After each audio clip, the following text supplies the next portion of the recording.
Chef Tiwanna Scott-Williams is a registered nurse turned culinary powerhouse behind Pearl's Kitchen and Pearlflower Catering. From caring for hearts in the ICU to feeding them through her special brand of comfort food, Chef Tiwanna's journey is rooted in legacy, community, and hustle. With a brand built on the inspiration of her grandmothers, Pearline and Delores, she's gone from running a catering company on the side of a nursing career to becoming a featured chef at Rocket Arena and the proud owner of multiple Pearl's Kitchen locations, including the all-new flagship in Cleveland's MidTown Collaboration Center. But Chef Tiwanna is serving up more than just food.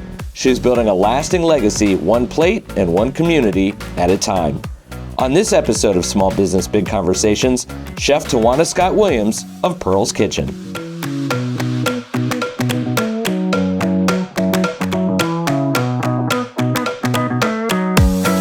Tiwanna, it is a pleasure every time I get to see you, which is half the time when I'm standing back here in line. I'm waiting for something, but man, I feel like I've known you for a really long time. You have, right? I'm so excited that we get to sit down and have this conversation and tell everybody else like your story and where you've come from and where you're going and all that.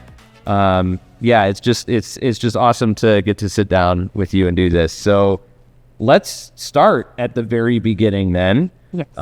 Way back when, I think I first met you in like 2018. Yep. Core City Impact. That's what it was. Yeah. So, and before that, you were not in any of this stuff. You were doing something completely different. So let's start there and talk about like what inspired you to go from cardiothoracic nursing, if I'm even pronouncing that right, which I think I am because I looked it up. Yes, yes. To catering, restaurants, entrepreneurship.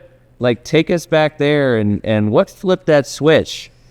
Ooh, yes, so you're right. 2018.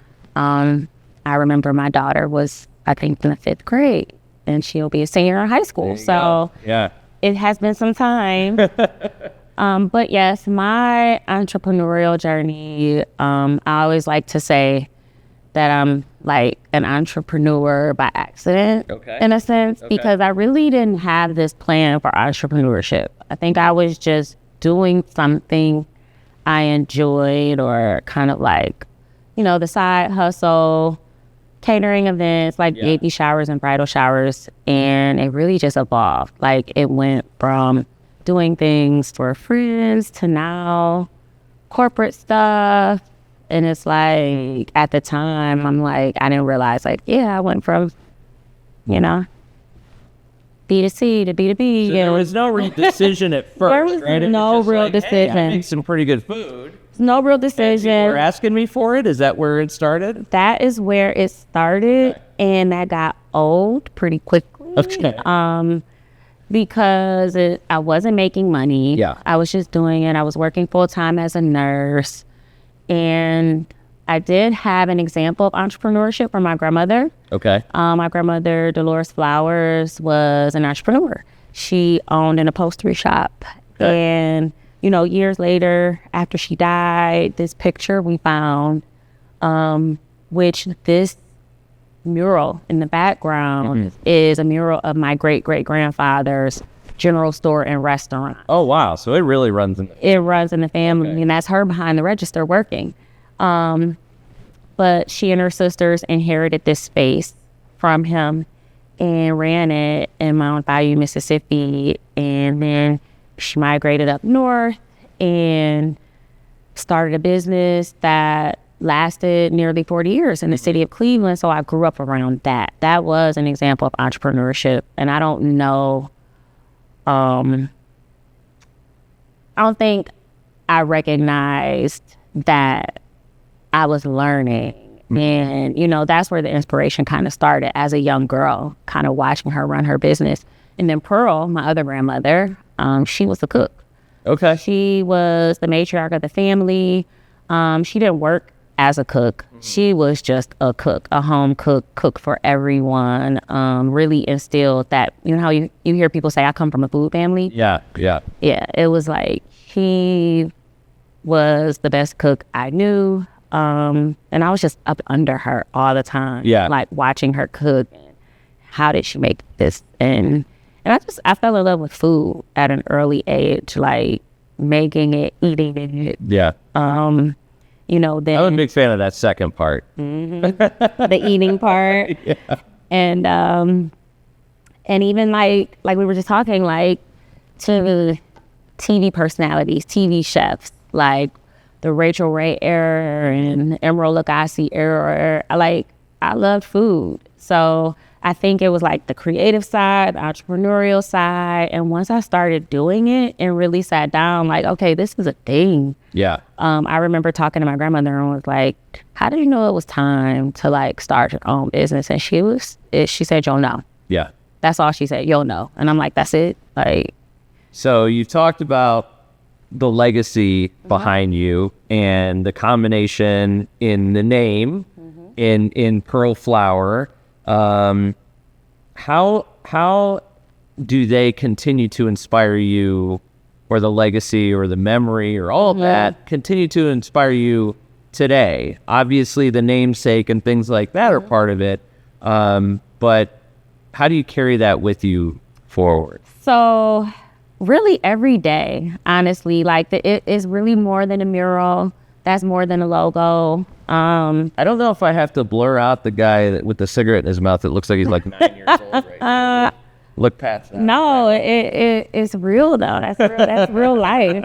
And I love it because even though that's my family, my lineage up there, when people come into this space, I want them to feel like that can be anybody's family. Sure. Right? Yeah. It can be your family. It can be anyone's family, especially when you think about like Black folk in Cleveland who somewhere along the line have roots to the South and family who lived in the South. I want people to feel like that's Tiwanna's family, but that could be my family too. But yes, I think just seeing that mural and this logo, it's like my grandmother's name is on the wall. Yeah. That's her name up there, right? So every day I wake up and I'm like, Tiwanna, don't mess up. You know, and I feel like my grandmothers are up in heaven, like, hey, we came up here and said some really good things about you, don't mess up. So that's the inspiration right there. Every day I'm like, just don't mess up, girl. So I mentioned that we were starting at the beginning. I want to take a step back again because you were talking about, well, how will I know? And you were, a lot of the time you were just starting off doing things for friends and family. And you said you weren't getting paid, but like, even when you started, I mean, balancing nursing, which is incredibly demanding and time consuming, and catering, and the whole customer service aspect that comes with that. I mean, you've got demanding customers, you've got demanding surgeons, like you're being pulled in all these different ways. How did you manage the demands of those intense careers? And at what point were you like, I gotta pick one or the other? Well, definitely that's what ended up happening because I wasn't the entrepreneur that just, jumped off the ledge and say, hey, quit my job, going for it. I did both for as long as I could. And I think until there was just no room. I think there's a saying somewhere like, I don't know, I'll probably mess it up, but like your passion will make room for, I don't know, I'll mess it up. I can't say it, but literally like everything, it got to the point I scaled back because nursing was a great profession, like to kind of start that side hustle because I was able to scale back full time. Yeah. From full time to part time to PRN, but then it just got to where I wasn't even really doing a good job fulfilling my PRN requirements. So it's like PRN, you got to work 8 hours a week as opposed to 12 hours a week part-time. And so it's like I was barely working. They were asking me to cater retirement parties. And one day a nurse manager was just like, Tiwanna, go be great. Like, you can always come back. Yep. And it was almost like the push I needed. And I think I knew that. But there was a lot of fear there because I had always had a job. Like, I think since the age of 14, I was working in a grocery store. I had always had a job. And I felt like if I didn't have that job, I would be super dependent on people. So it really was like a mindset shift too. So where did you find that confidence to be able to say, it's on me now, It was a combination of following things. this path? It was a combination of things. I'll plug Jumpstart a little bit here because when I did Core City, when I did Core City Impact back in 2018, I was still working full time as a nurse. But that was the first time I had done like projections and really looked at my business, kind of like on the outside looking in. I was just doing. But you know, to now have this formula where it's like, oh, if I just do this many more orders a week times, 50 weeks, then my revenue can go from here to there. Yep. And so it evolved from like, I'm just doing it to I have a plan and it can work. Yeah. And I think having that plan and knowing it could work, it gave me bigger vision for what it could be. So, not only did you participate in the Impact program, the Core City Impact program at that time, and, learn that, if I just figure out this, then it equates to this, and I can, see my growth and that sort of thing. But you won the pitch competition, the showcase in that Impact program. How did that experience, that validation that this is something that everybody here is buying into as well? Did that play a role in kind of shifting your mindset and propelling you forward a little bit? Definitely. I had a different confidence. I think it's one thing for you to kind of, and I paid for it. Let's go back to the last question a little bit, and you talk about balance. I didn't really have balance. Yeah. And I think I paid for that a lot in my personal life. Going through divorce and having kind of this passion inside of me and not really knowing what it was and not having a plan for it. And it's really occupying such a big part of my life, but not knowing how to express it, right? Not knowing how to share that with my partner and family and not really asking or thinking about how it's affecting them. Yeah. And then after the pitch competition, I could express it. I could express it a lot of ways because when I tell you so many people I was pulling into a room, like, listen to my pitch, and just practicing it. And now I really can express, like, what's the plan? So before it was like, my family sees this girl is just running around the city, cooking food, catering events. We have no idea where this is going. Again, she's making money, but not making money. Right? Yeah. I don't know if there was a real profit going on there. But I was probably supplementing a lot with my personal income. But I think just that experience, again, being able to see on paper, like looking at those projections, this is a plan, but also being able to express it, it gave me a confidence. It gave me a mindset, like, this can work. I know it can work. Some of the terminology that I used in that pitch, I still use today. That's great. Because it's like ingrained in me. Yeah. And a part of like my why. Why am I doing this? Who are we? And it really stuck with me. When you mentioned you're just running around the city cooking food for everybody. Back at that time, it was just Pearlflower Catering. Now you're literally running all over the city, cooking food for everybody at these different locations. Still running around.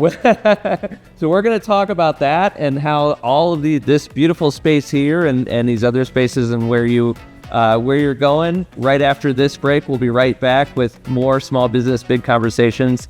Stay tuned.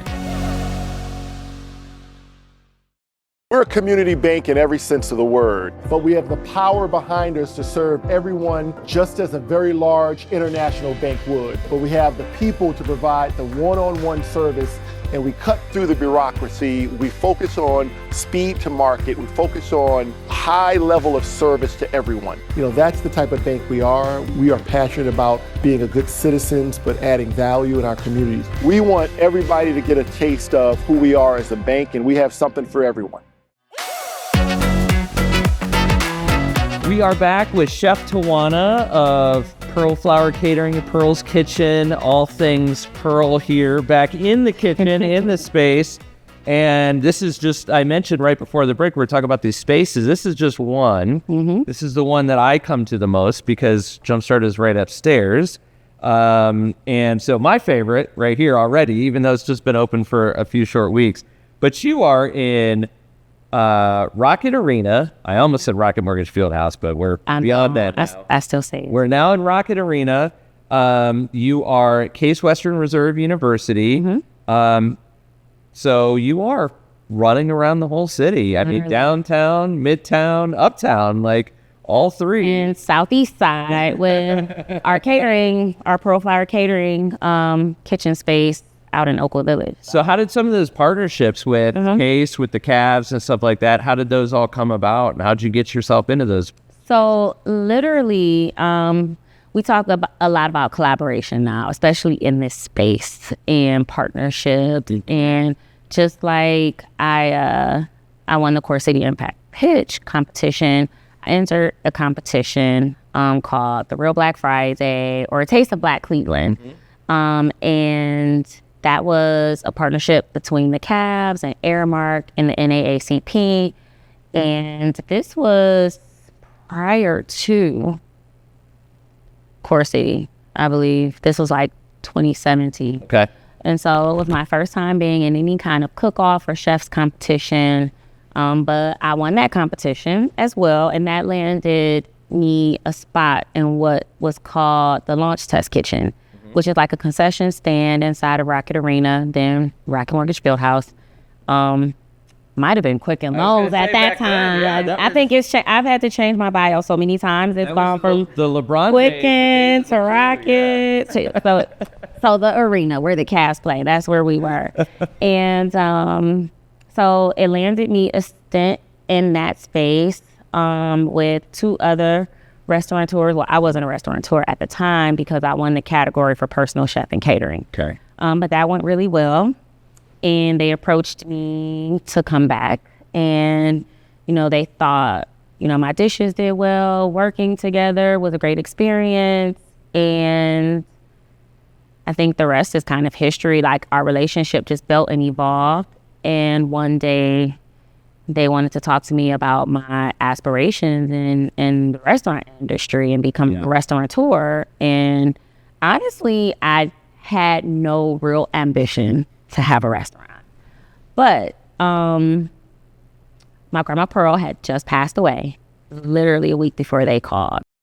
And I had just finished a different program where the culmination of the program, we had like a growth plan. And I just thought the timing of it was right. And I was like, you know what, with a partnership and a big global enterprise like Airmark backing me, like this is what they do, concessions and food service, why not? It would have been a very daunting task on my own. But again, with that partnership there, I was like, let's do it. And I had to trust, right? I had to trust my brand. I had to trust my concept with another company who is essentially, you know, I'm the creative force behind it, but they are doing the work. And, but again, that was a risk that I was willing to take because I looked at it as, you know, an opportunity for growth, not just in the business, but personally and professionally, and being able to learn from a company. So, you know, fast forward to now, this is a third location for Pearl's Kitchen, and Airmark is still a partner. They helped with, you know, like the layout, and when we were in talks and building the kitchen, like they were definitely there in kind of a, you know, consulting capacity. And at CWRU, the food service provider there is Bon Appetit. And that's, you know, another global food service company. Yeah. So I'm not shy at all about asking for help and leaning on some partnerships at all. I think, you know, that, again, me being a registered nurse and kind of a creative. Yeah. When it comes to the entrepreneurial side, again, I'm still leaning on Jumpstart very much from an advisory standpoint and just all the things. But that's my advice to any entrepreneur, is definitely find those villages and just kind of, you know, stay there because we only know what we know, and we're only good at what we're good at, and we have to work at everything else. And you can't be afraid to ask the questions, right? Right. To ask for help when you need it or where you need it, because if you don't ask, you're not going to get it in At many all. cases. Closed mouths don't get fed. They don't. I mean, and so opening all those locations with different partnerships, you're managing these different vendor relationships, and then you come here to this new space. That's no small feat At all. obviously. What were some of the learning curves that you've had to navigate with going from one to many and having these different spaces open different times, different clientele, and all that sort of thing? I'm still learning. Yeah. Like I'm learning as I grow, and each location is different. Each location has, something unique about it. At Case, we're serving mainly college students, right? So that brand we call it PK, SCWRU, because that brand serves college students. That menu is tailored to college students. This really is like a combination of all the things we do, because we're doing a lot of catering in the MCC space, in the building. And then while it's very fast casual, it's still dine-in, right? Yeah. And we're doing events in the space. And I'm trying to figure it out. Like, how do we deliver great service, great quality, but don't go overboard? Like, it's not fine dining. It's still very fast casual. And we want it to feel very comfortable. So again, it's kind of fun when I think about it. Like, I don't want to use the term stressed, because while I'm stressed, I think the learning and figuring it out part is fun. It is, because I have a unique opportunity to create something different, and it doesn't have to be, it doesn't have to be fine dining. It doesn't have to be exactly fast casual. And we can kind of create a lane that's comfortable for us and our clients. Yeah. So. Well, from a business standpoint, you're really filling a gap in this neighborhood too, because Jumpstart's been located in Midtown for a long time, long time. When Jumpstart started, they were, it was before my time, and I've been there for a long time, but they were downtown for a couple years, moved out to the Midtown Tech Park. And when I started in 2012, there was like Gallucci's. That was it. And then since then, Dave's Supermarket has opened up, and then the supermarket opened up, and a few restaurants are now starting to pop up in this neighborhood, and kind of filling that gap as there are, bigger corporations moving in, and there are even apartments right down the road, new apartments being built. And certainly some of the folks that have lived in Midtown and the Huff neighborhood and that sort of thing for a long time, it's been a food desert. So how do you feel about the role that, you're playing in a neighborhood like Midtown? And how does something like this, either evolve that community or become part of that community or elevate that community? Just what are your thoughts on that? It's a super exciting time. You know how sometimes, neighborhoods evolve, especially in the city of Cleveland. You look at, like Tremont and Ohio City, and now like over in the Waterloo district, and places where you kind of seen small businesses really kind of transform neighborhoods. Right? Yeah. And I think that I have, again, like a really, really unique opportunity and blessed to be in this neighborhood at this time, because I worked at Cleveland Clinic for almost 15 years, and I saw how that hospital transformed from one building to multiple buildings.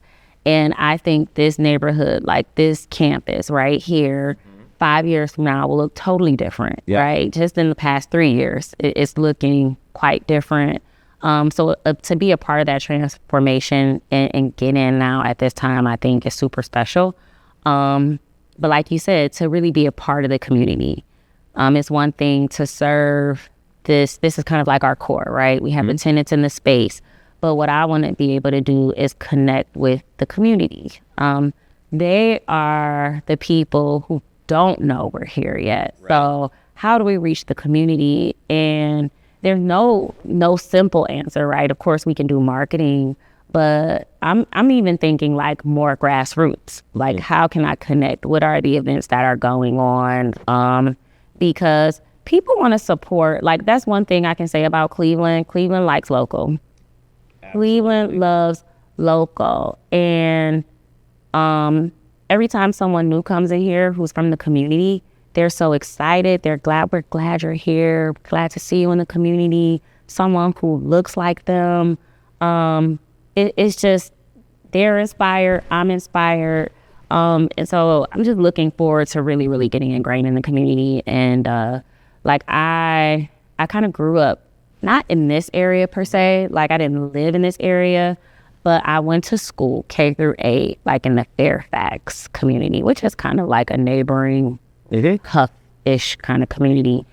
And, you know, riding down 66, getting to Huff, getting to Lexington, seeing League Park, Thurgood Marshall, all of that is like a part of my childhood. Yeah. So I think it's just coming full circle and reconnecting with the community and being a part of it. I think it makes it special for us being here. I think the community wanted us. When I say us, like myself and Chris, like they wanted us in this area. They wanted a space they can, you know, come to and, you know, have a beer, have some good food, have a great time, family atmosphere. So I'm excited. You mentioned Chris before I could. Mm-hmm. Well, let's stay right there with him. It's not just your picture on those windows and doors out there. It's your new next door neighbor over here. Partner in crime. I'm sure you become acquainted with pretty fast. Yes. Everything has evolved here and everything, but talk about that relationship with Chris Harris and Black Frog Brewing and everything, being literally looking from one counter to the other counter over there, and it's like sharing the space. It's been a really great partnership. Chris, he's been great to work with.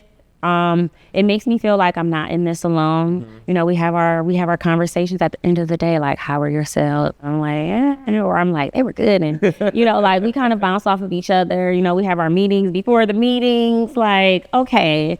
So he's been a great partner, but we have so much in common, honestly, because I think legacy is a big part of what I do. Mm-hmm. It's really a big part of what he does because, you know, his son and daughter are both here. They're from Toledo. They're in a new city. They're working with him.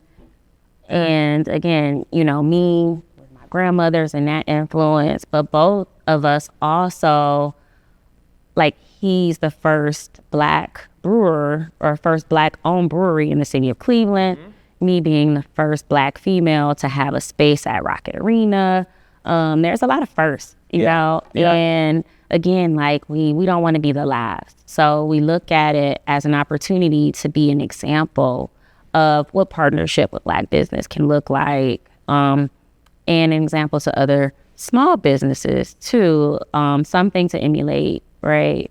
How we can, you know, show our gifts to the community as entrepreneurs and just like we carry that, right? Yeah. And we kind of have a responsibility, both of us. I think, you know, it's not something to just say, oh, I was the first, right? You have to look at that as like, I don't want to be the last. So how can I lift as I climb? How can I, you know, be the kind of business that other, you know, organizations like the Cleveland Foundation, Jumpstart, other communities would say, we want these businesses to come represent what entrepreneurship looks like in our neighborhoods and things like that. So I feel like in a city like Cleveland that is so diverse and such a melting pot, that being a Black-owned business is certainly can be a badge of honor here in many cases, but I'm sure that it has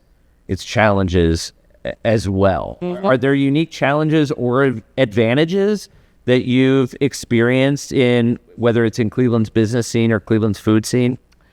Yes, there are challenges, I would say, and advantages. For instance, I talked about how my experience and being involved at Rocket Arena kind of stemmed from a competition that was specifically for African Americans. But I think the disadvantage is that we needed that competition. Yeah, right. We needed that competition because minorities weren't represented in that space. Right. So it's like, yes, it's an opportunity there because they're having this event just for Black businesses, right? So now I have an opportunity to get in there. But, you know, I think if the playing field were level, then we wouldn't have needed that type of an event. So that's like where that challenge we have to kind of compete sometimes against each other for an opportunity because there's room for one, right? There's room for one or room for a few. And sometimes you just want to be judged on the quality of your business, the quality of your food. Like, I'm proud to be a Black-owned business, a Black-owned, female-owned business. But sometimes I don't necessarily want to be in a space because I am a Black-owned business. I want to be in the space because I deserve to be in the space because I have a quality service, quality product, you know? Yeah. So that's always, I think, a challenge or disadvantage for Black-owned businesses is you're the Black-owned business. Yeah. And again, it's a badge of honor for me, but at the same time, I also want to be known for the quality. I want to be known for the service. And the fact that I represent Black people and Black women, to me, that's a bonus. Mm-hmm. You mentioned a minute ago about wanting to be an example, and I guess in this case too. You're deeply committed to mentoring and giving back. What drives that side of your work? I think it goes hand in hand. And it kind of goes back to being a part of the community you serve, right? How can you be present in a space but not give back in that space, right? It's just always been something ingrained in me. You know, community service is a part of what I do, but I think every business needs an arm and it doesn't have to be in an official capacity. You know, we started Pearlflower Foundation as kind of like the philanthropic arm of what we do because we do give. And, you know, kind of creating that foundation, we can now fundraise and do more. Yeah. But whether it's in an official capacity or not, I just think, you know, the more you put out there, the more you get back.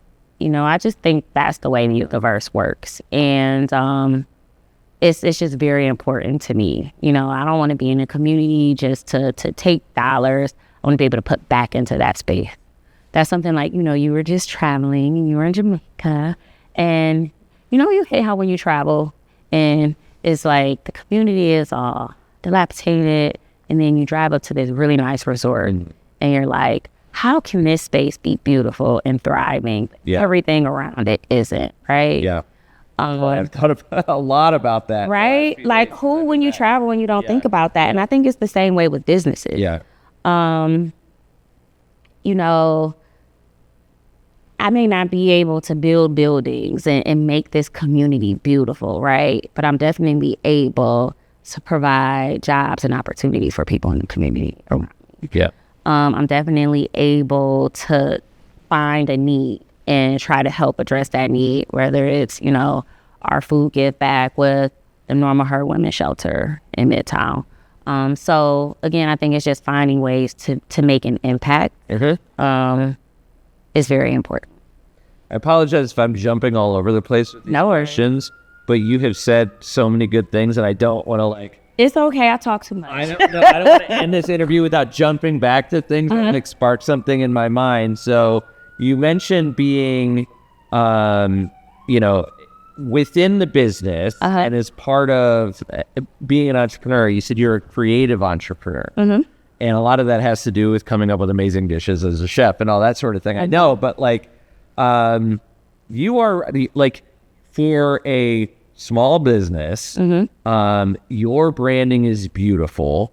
The things that, you know, the way that the space looks and all the spaces in Rocket Arena looks so good. And like, it's just like there's creativity all over. So how do you stay inspired creatively when the business side of things is hectic? Like right now, you're trying to grow, and there are other things that you're working on that will be unveiled at a later date, I'm sure, which is just a lot of like buckle down hard work. So how do you stay inspired creatively when all that's going on? I'm a very visual person.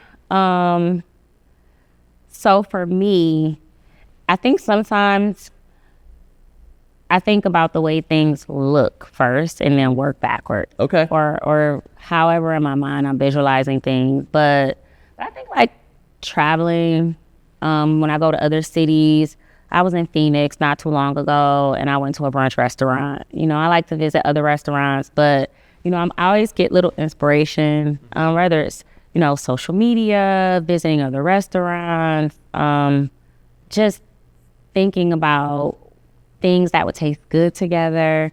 Like yesterday for brunch, we brought back like an old favorite that we did when we did the pop-up on West 25th at the old Ohio City Galley, and we called it something like Sunday dinner, where it was like mac and cheese with brisket on top with French fried onions, and we'll do like a kale garnish or something. And in my mind, I was just like, Sunday dinner for me was always like mac and cheese, beef roast, and greens, you know, like, so like just trying to put creative spins on things too.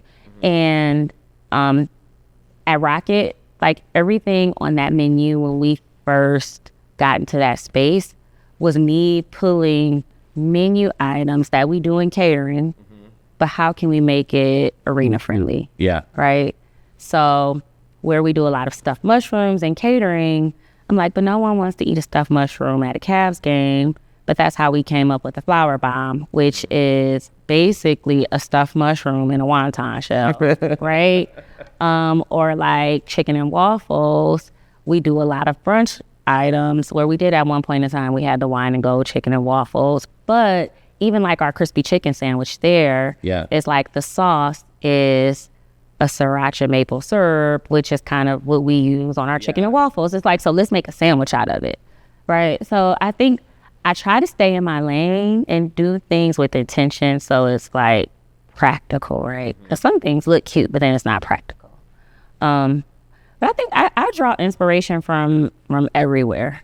I really do. I think I'm blessed to be in the food business because food really is like one of those things like music and art and sports. It really just brings people together. Yeah. So, and when I talk about comfort food, I'm like, it's not soul food. It's not like, a lot of it may have kind of like a Cajun Creole or Southern kind of twist because we do have grits and we do have black and salmon.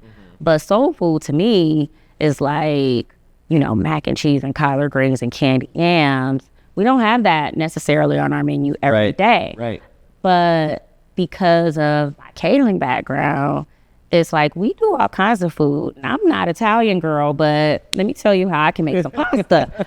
So but when I talk about comfort, it's like something that just makes you feel good, something that resonates with a memory, something that it can be beef stroganoff, it can be chicken and noodle soup, but it's just something that's like not complicated. It's very simple in preparation, but it resonates with comfort and love and just makes you feel good. And that's what I want people to feel when they eat our food.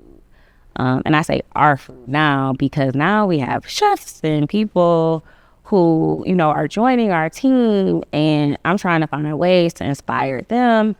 So it's really just kind of like a cycle.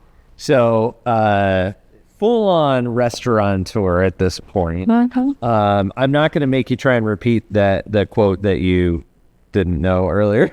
Please don't. But you had the word passion. Later, I'll be like, that was it. We'll put it in like it'll be a title. Yep. Like right here, whatever it is. So you look it up and right where my hands are going right now. The words right there. And if they're not there, Like, maybe ding. you didn't look it up later. But the word passion was in there though. Mm-hmm.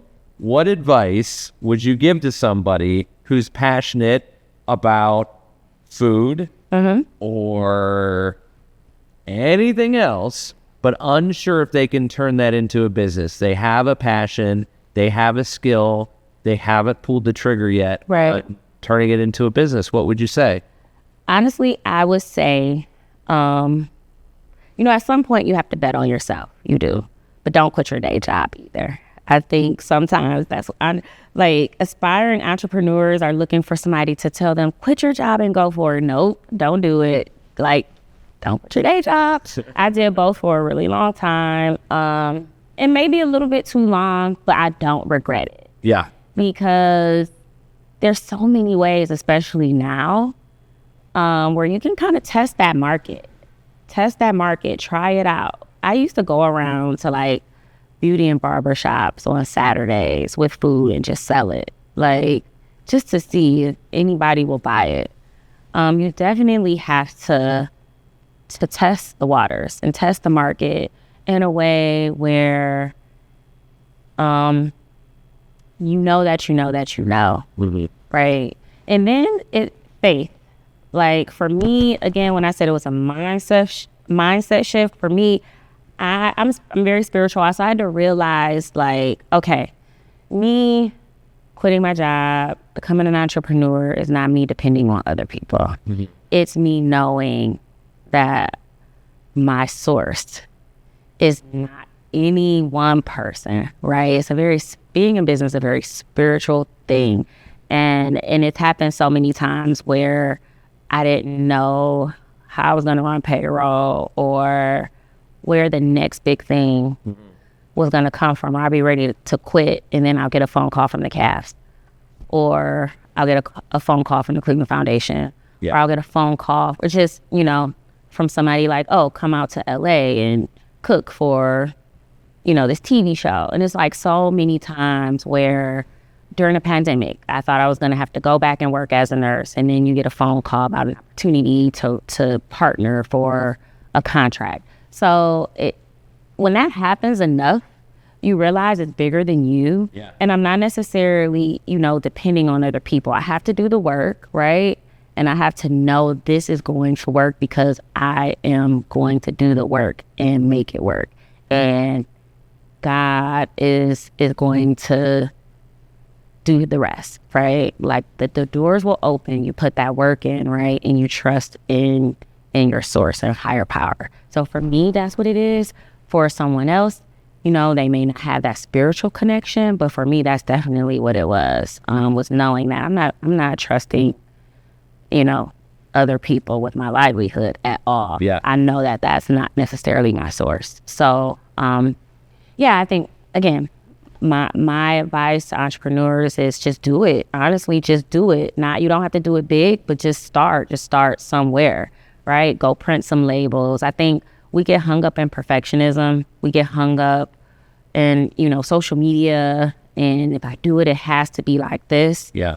And I think sometimes just do it, especially with food, because everybody, like, I remember... you can always charge more when it gets better. Like, you can always charge more when it gets better. And I remember thinking who are my competitors, right? Yeah. And you think about other catering companies or other restaurants, but then it's like grocery stores or somebody's aunt or uncle, because everybody knows someone who can cook, right?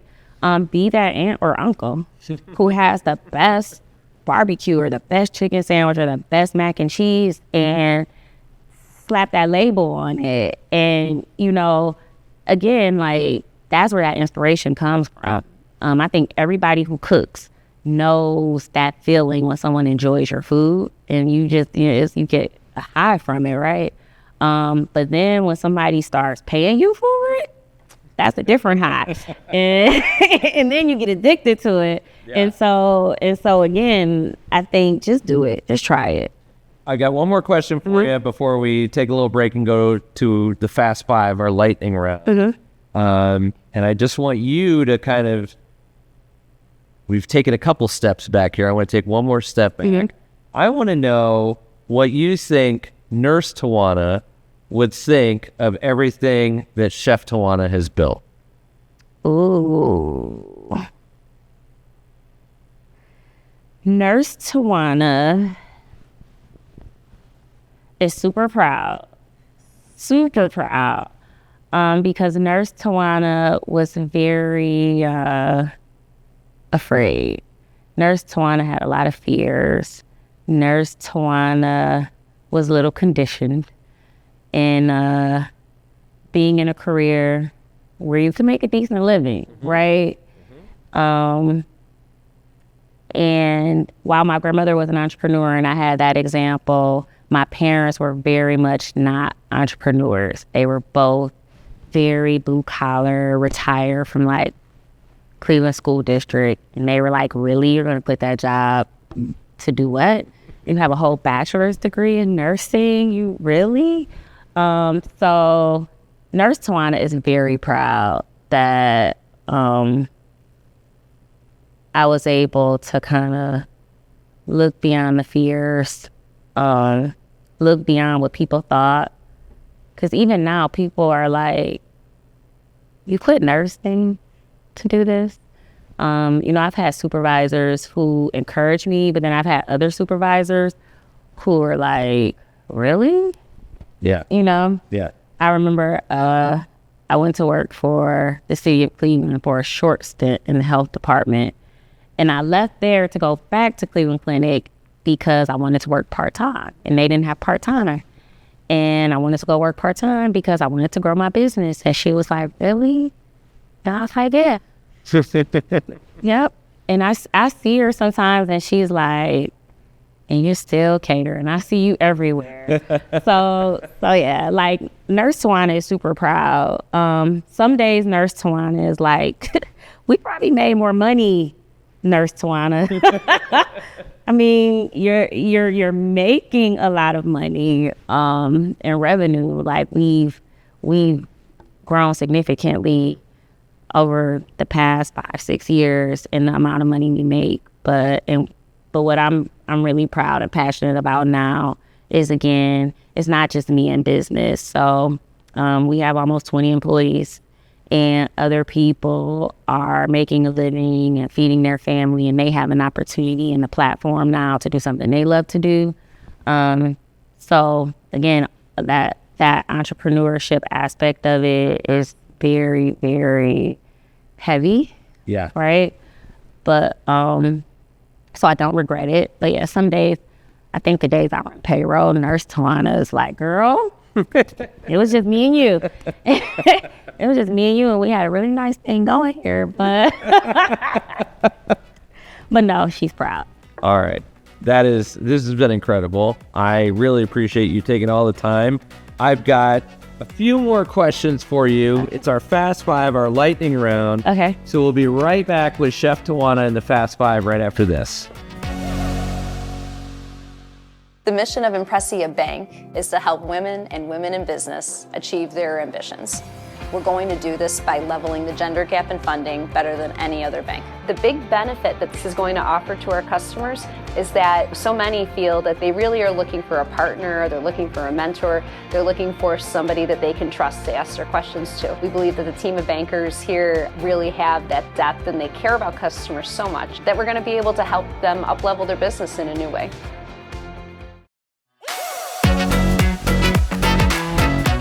All right, we're back one more time with Chef Tiwanna. Tiwanna, this is our Fast Five, our lightning round. Here's how it works. Okay, there's actually 6 questions. You have to answer 5 of them. But if you answer all 6, you win a prize. Uh-oh. Our show has no budget, so I don't have anything to give you.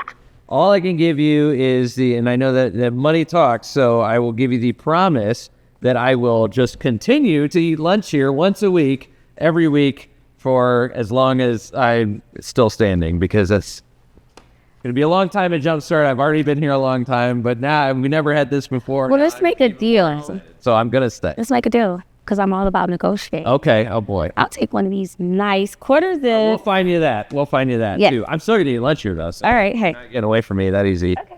All right. So what was your favorite meal growing up, and who made it? Mac and cheese, my grandma Pearl. All right, that was an easy one. Yep. What's one kitchen tool you absolutely can't live without? My chef's knife. All right. I think every chef probably has the same answer. I didn't like that's like you guard that with your life, basically. Close second. My blender, probably. If you weren't running a food business, I probably know the answer to this. What would you be doing right now? It's not nursing. Okay. No, if Oh, wow. I Would have been running a different. food business. I don't know, because I think of things as such from an entrepreneurial lens now. I know this is supposed to be fast five, but that was a loaded question. No, that's all right. Because now if I were a nurse, I would be nursing in a entrepreneurial capacity. I probably have like a hydration clinic or doing Botox or something. But yeah, something like that. What's the best advice you've ever received inside or outside of the kitchen? Always under promise and over deliver. I like that. It's a good one. What's one Cleveland restaurant or food business that you're excited about right now that's not your own? Black Frog Brewery. Chris isn't here right now, but MVP. No, there are several, but that's my new fave. All right. This was super easy because this is question number 6. What's your favorite way to unwind after a long catering job or a day at the restaurant? I pull up in my driveway and sit in my car for 20 minutes because I don't feel like getting out. No, seriously. I love a massage. I do. But sleep is kind of my favorite thing nowadays. The answer was supposed to be a delicious beer from Black Frog Brewery. Chris is going to be happy. Nope. He's going to be sad. No, he's I've had to put myself on like a 2-drink a week minimum. So I was drinking every day, and I'm like, you know what? This is a high stress time. I need to find some other coping mechanisms. But so sleep is one of them. But yeah, definitely sleep, massage, some form of self-care. Excellent. That's it. That's all I got for you. Before we go, thank you again for doing this. You're welcome. Plug everything. Tell us where we can find Pearl's Kitchen, Pearlflower, PK, and all that good stuff. We talked about it a lot, but you do it in your own words. Well, very soon we're going to have like a really nice comprehensive website where you can find all the things, right? But somebody's going to But for now, you can find us on social media at Pearlflower Brand or at Pearl's Kitchen CLE. You can find us right here in Midtown, Pearl's Kitchen. We are open 6 days a week, Tuesday through Sunday. We're open for breakfast at 8 a.m. and we're open for brunch 11 to 6 p.m. on Sundays. So come on down and enjoy some food. If you want an event catered, again, you can find us on social media, pearlflowerbrand.com. Just Google Pearlflower and some stuff is going to come up and you'll find me. I promise. Chef Tiwanna, thank you. You're welcome, Freddie. Thank you. Thanks again for tuning in. This episode of Small Business Big Conversations is brought to you with generous support from Impressia Bank and Erie Bank. So thanks again to our sponsors. Thanks to Tiwanna for joining us. Thanks to all my friends in the marketing team at Jumpstart behind the scenes for helping us pull off yet another one of these episodes. And while I've got you here, just want to remind you to hit like, hit subscribe, help us grow this audience so we can tell more impressive and amazing stories of these ambitious small business owners here in Cleveland, in Ohio, and beyond. Until next time, I'm Freddie Coffee, and we'll see you again for more Small Business Big Conversations. Take care.